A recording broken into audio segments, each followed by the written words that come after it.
Pumasok na ngayong araw, second batch ng SSS pension ngayong June, natanggap na ng mga pensioners.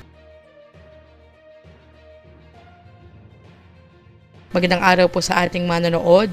Magandang balita po ngayong araw dahil maraming pensyonado na may schedule ng pensyon ngayong June 16 na nagsimula na makatanggap ng kanilang buwanang pensyon kasama ang karagdagang pension increase sa ilalim ng Pension Reform Program ng SSS bilang second rollout.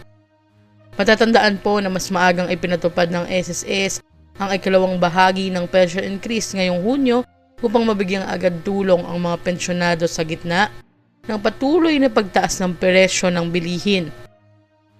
Sa ilalim po ng program na ito, nagkaroon ng dagdag pensyon na 10% para sa mga pensioners na retirement and disability at 5% naman para sa mga death at survivor.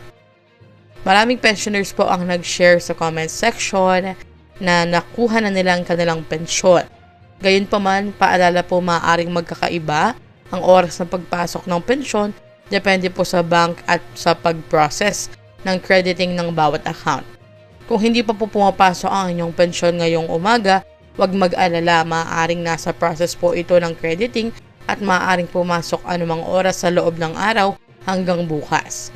Patuloy po nating bantayan ang mga susunod na updates para sa iba pang batch ng pension releases at mga bagong anunsyo mula sa SSS.